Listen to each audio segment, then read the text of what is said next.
हाजिरी दी। आंसुओं का सैलाब था जो रुक नहीं रहा था। लोग हैरान थे कि शाम का बादशाह अचानक यहाँ कैसे। सुल्तान ने अपने वजीर से कहा, मैं किसी को बता नहीं सकता कि मैं क्यों आया हूँ। मुझे वो 2 चेहरे तलाश करने हैं। एक मंसूबा बनाया गया।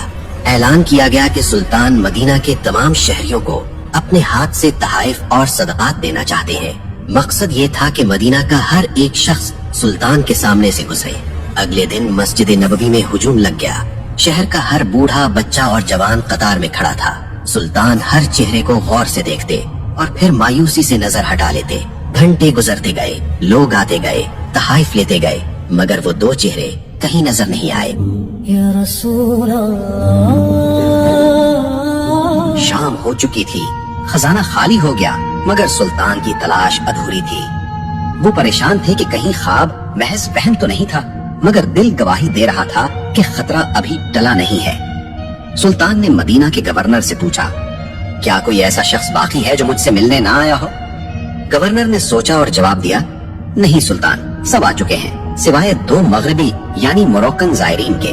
वो बहुत नेक और मुत्तकी लोग हैं। वो किसी से कुछ नहीं लेते, बल्कि खुद खैरात करते हैं। ये सुनते ही सुल्तान नूरुद्दीन जंगी की आंखों में एक चमक आ गई। उनका दिल जोर से धड़का।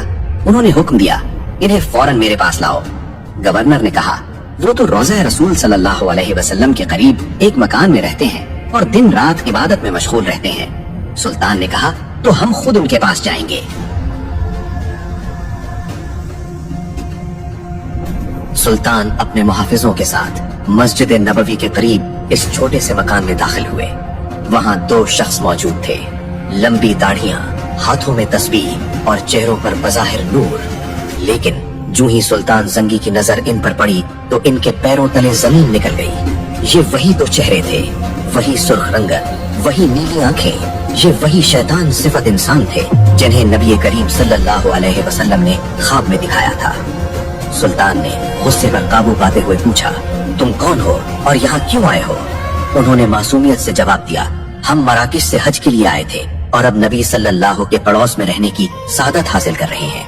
सुल्तान ने गरज कर कहा, सच बोलो, इससे पहले कि मैं सख्ती करूं। वो कस्में खाने लगे कि वो सिर्फ इबादत गुजार हैं। सुल्तान ने इधर उधर देखा। कमरे में सिर्फ चंद किताबें और मुसल्ले यानी प्रेयर मैट्स थे। बज़ाहिर सब कुछ ठीक था।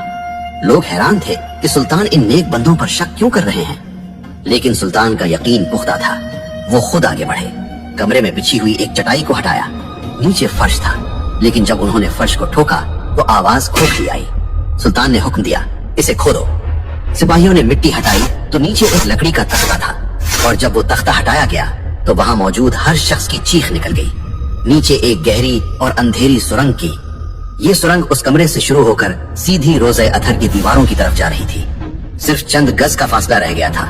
अगर सुल्तान जंगी के आने में 1 दिन की भी ताखीर हो जाती तो ये जालिम अपने नापाक अज़ाइम में कामयाब हो जाते।